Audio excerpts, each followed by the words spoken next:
Hi everyone, I'm Holly and I'm the co-founder at Her Spirit. And I'm Gemma, Her Spirit Physio. And we have 4 amazing weeks of strength for running. The aim of this is to get you robust and strong so that you can reduce your chance of injury. Gemma's going to take us through all the essential parts of the body that we all need to be getting stronger to make sure we can run further, faster and without those injuries. So Gemma, let's get started. So the first area we're going to focus on is the trunk to make sure that it's nice and still and efficient when you're running. So we're going to start with dead bug. If we get you lying down, Holly, knees bent, arms above shoulders.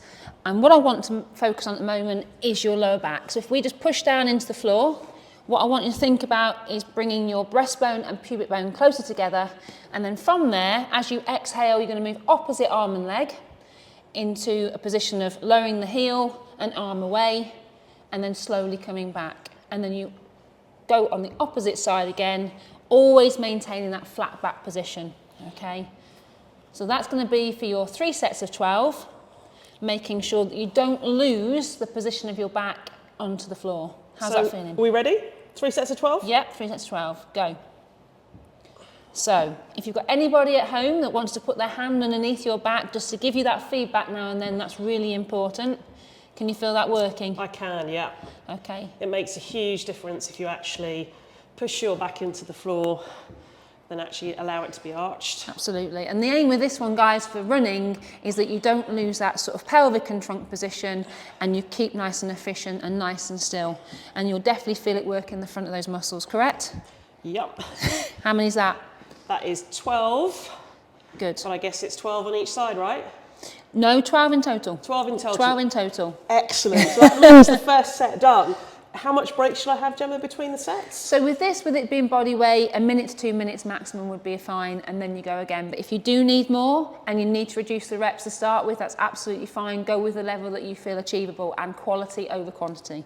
So Gemma, whilst I'm doing the second rep, it'd be good to try and understand why it's so important to be strengthening the trunk in relation to running. How is it actually going to benefit me whilst I start to run? Yeah. So if you're all ready, we're going to go for the second set of 12. Okay.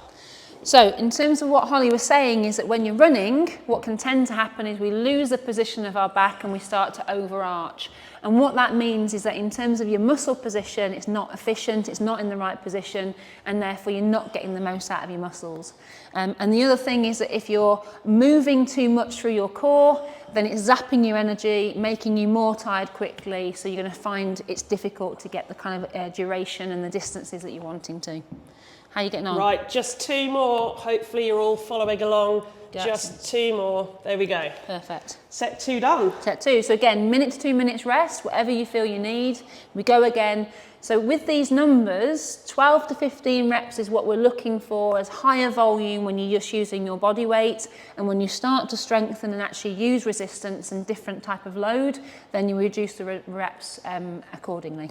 So set 3. All right. If everyone's ready, with me, making sure my back is in the right place. That's it, good.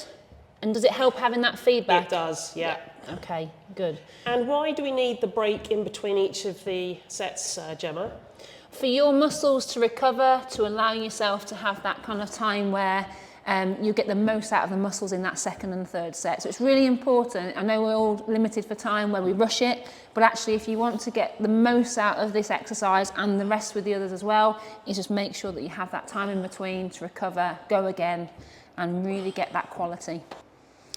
Okay, so the next area we're going to focus on is the pelvis and around the glute. So if we can get you on your side, Holly, into a modified side plank position. So with this, we've got elbow under shoulder, knees bent, heels in line with your bottom, and arm by your side. So that's all sorted then, okay? Right, so with this exercise, we're going to work the gluteal muscles and also your sort of obliques in your core as well. So it's really important when you're running that you've got that kind of stability of your hip as you're hitting the ground with one leg at a time. Okay, are you ready? I am. Right. 3 sets of 12? 3 sets of 12 again, yep. Have a rest in between the sets. So with this one, I want you to engage your core, okay, and your glutes, and you're going to lift your hips up, keeping your knees on the floor. So if you can do that for me, Holly. Brilliant. So everyone ready? Right, first set. Go. So we lift and we're going to hold for 10 seconds, okay? And the aim is that you maintain the height of this bottom hip and then we slowly lower you back down, okay? 10-second rest, then we go again and we're going to do 4 repetitions with this one actually. So that's it. How does it feel?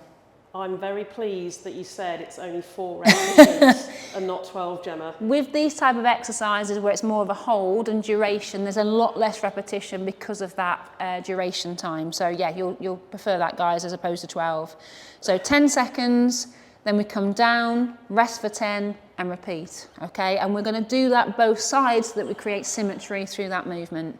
And I think this is a muscle that possibly I don't get to when I do my core exercises. I can feel it shaking already. Absolutely. After just four reps of this. So I clearly need to be doing more of it.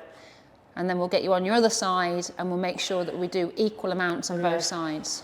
Okay? Great, so we'll get a rest. Thanks, Gemma. That's all right. So other side now, 4 reps. Yeah, absolutely. 10-second holds. Absolutely. So you head this end. Okay, same position again. So we're working the left side of your trunk now. So when you're ready, we lift up, we keep those knees down. A couple of things to look out for, guys, in terms of cheating is allowing the pelvis to rotate, okay, and also dropping that bottom hip. Keep a bit like I am, Gemma. And also, don't be a cheater like me, everybody. And also, if you get any back discomfort at all, there's a tendency to overarch your back. So keep bracing that core. 10 seconds rest, 10 seconds back up. And really feel that engage, and you'll probably have to activate it. So sometimes muscles just want to switch off, actively switch them on, and if you need to, just have that rest period just to kind of get that recovery and then get the most out of them again. Okay, this is your 3rd repetition, yeah? And these take quite a lot of concentration, don't they? It's very easy to let that hip kind of drop. Completely. It is about technique. Really is. You can whack these out and you can try and do more, but actually if you get the position right and you get your form right, you'll feel it and you'll get the most out of the 4 reps that you do. And again, in terms of hold, you can increase this to 20 or 30 seconds. I wouldn't go any more than that, but if you want to challenge yourself, that is one way of doing that. That is definitely one challenging move. Thanks for that, Gemma. That's okay. So 3rd area you're going to work on is your legs. So if we can stand up, Holly. Okay, so with this one, we're going to just do a normal squat. So in terms of squatting, what we're trying to do is what we call a hip hinge. So we're going to lead with your bottom, squat down, and then drive back up through your heels and bring those hips back underneath your rib cage. If you just want to just do that a couple of times for me. That's great. Now, for some people who really struggle with that technique, if you've got a chair or a stool behind you, having something that you're thinking about sort of aiming for can really help you get those hip hinge working. Are we ready? So 3 sets of 12 with this one. It's body weight, so higher volume, higher numbers. Right, everyone ready? First set. Here we go. Go. Perfect. So what you're looking for with Holly is you want to see that hip, knee and ankle are in a nice straight line. There's no knees coming in. And there is a little bit of trunk movement, but you want to make sure that we're not collapsing our body too much. Otherwise, you're not using that core to help stabilise you. How's that feel? Feeling good. Perfect. Keep your heels down. And as you get more confident with this, guys, what you'll notice, you're getting lower into your hip range, and that just works the muscles a little bit harder. Right, last 2, everyone. Well done. Keep going. That's it. So hinge back, drive through those heels and get that bottom underneath you. Whew. Well done. That was good. Now, I always find these quite constricted in my calf. So is that my lack of mobility, flexibility in my calves? Yeah, it can be. I think some of it is just experience on doing squatting. If you have got some ankle restrictions, maybe through an injury or through just tight muscles, if you want to start with, you can put a little bit of a raise underneath your heels, which can just help you get that range in terms of your hip movement. But I would say if you can work on the mobility, try and aim to get into the squat where you've got your heels down eventually. Okay, so 2nd set and see if I can get those 12 reps. Range of mobility. That's it. Really bring your weight back onto your heel so that you're using those hip muscles and those hamstrings through there. Better. And good. I guess I could use something just to hold on to if I'm struggling a bit on balance. Absolutely, you could. The more I'm pushing back into my ankles, the less balanced I actually feel. Yeah, absolutely. You can. I mean, if people have what we call TRX as well, which is the kind of cable bars, then that's also a good way, or you could just hold on and just get your range, get confident with that. And as you develop enough strength and mobility, you can start doing that without any assistance. Yeah. Right, last 2, everybody. Good, well done. Here we go. Ooh. Well done. Legs burning? 15 minutes, but this is going to be absolutely working its magic. I can feel it already. Perfect. Now on the third set, just to highlight, the other thing is that sometimes we have a weaker leg, okay, again through injury or for whatever reason. So when you're doing this, I want you to think about creating symmetry and equal weight bearing, okay? So for you as well, Holly. So everything symmetrical. Absolutely. Third set, 50, ready to 50. go, everybody. Here we go, first of 12. Perfect. So it's 50-50 weight bearing. Make sure you're not favouring one side or the other. And therefore, you know, with running, it's one-legged exercise, so you need both legs to be on form and strong. And Gemma, what are the benefits of doing squats in terms of running?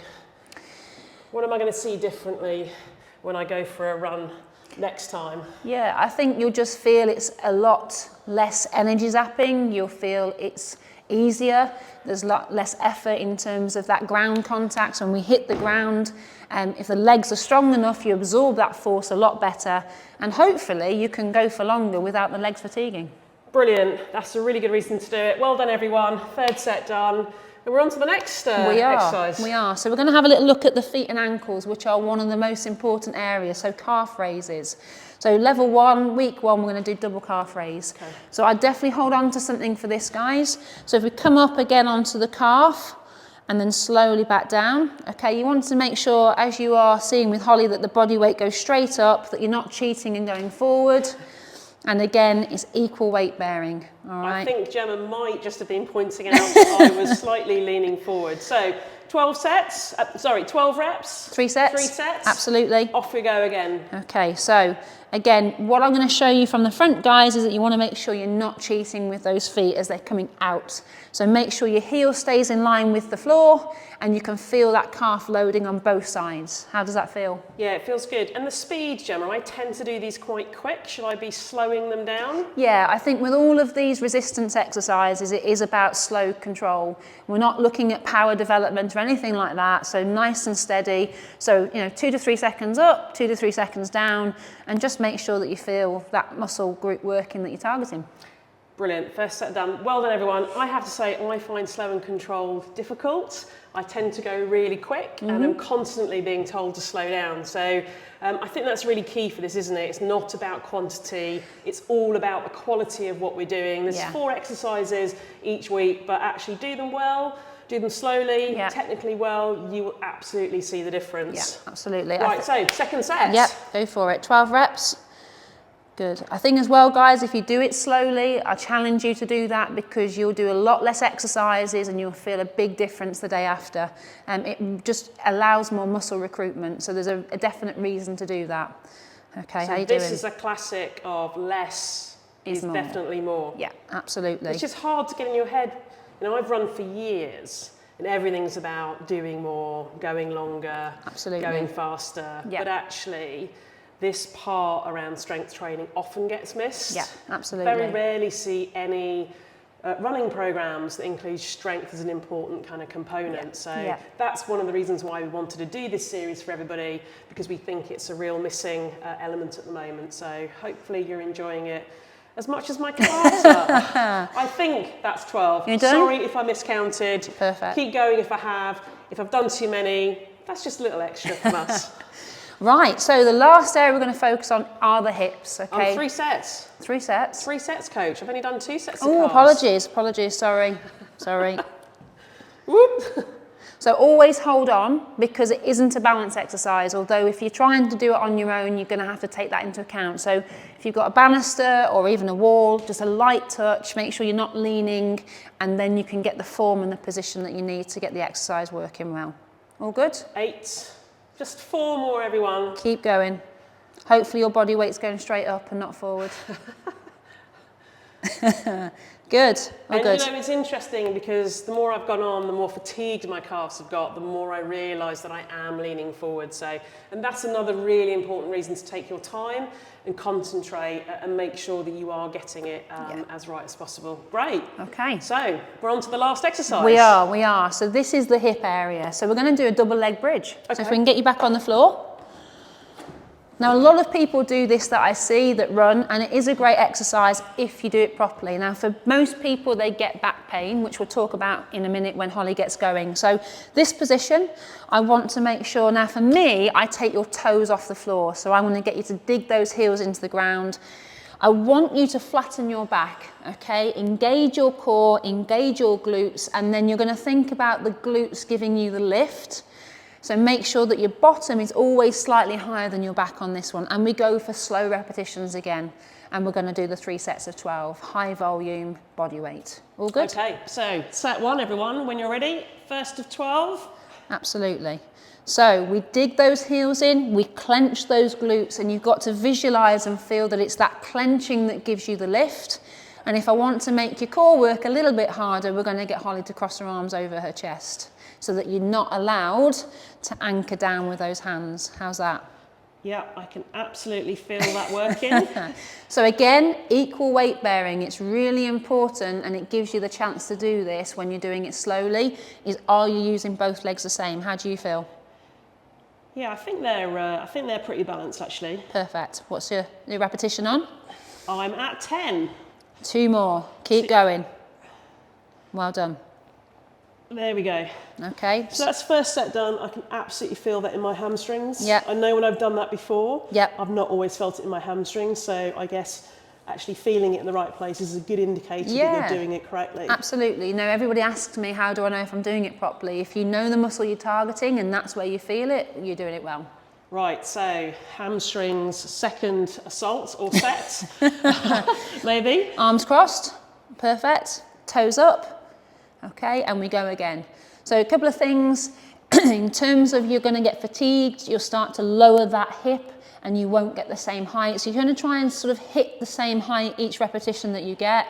If you get any back discomfort or even just tightness, that's a big indicator that you are starting to use your lower back and not your hips, okay? So just reset each time you go back down, clench and lift. Because where you want to feel it is the glute and the hamstring area along the back of that the leg. How Just we doing? 2 more, everyone. Keep going. Go on. Squeeze that last one out. Go on. Get some height. Perfect. And rest. Well done. Well done. Ooh, I'm looking forward to the rest now. So same kind of rest as the others? Yeah, a minute or so? absolutely. Yeah. Again, we're just looking at body weight at the moment. So a couple of minutes, but remember this is a guideline. You're all going to be starting at a very different level. I want you to make sure that you're recovered and that you get the best out the next set. Great, so you'll all be pleased to know this is the last set. Perfect, let's go. So arms crossed, okay? Toes up, flatten your back, engage those glutes, and we drive up, okay? And again, it's important, you'll start to find if you're fatiguing that you'll quicken up and you'll start to try and use momentum to get you off the floor. That's going to be a recipe for you using the wrong part of your body. So nice and steady, squeeze through those glutes. And let's get Holly to hit that height on the last few reps. Good, well done. Keep going, go on. 4 more, everyone, just 4 more. 3. Well done. 2. 2 more, let's go. 1. Perfect. And I think that's it. Well done, guys. I definitely feel like I'm done, my buns are done. And that's week 1.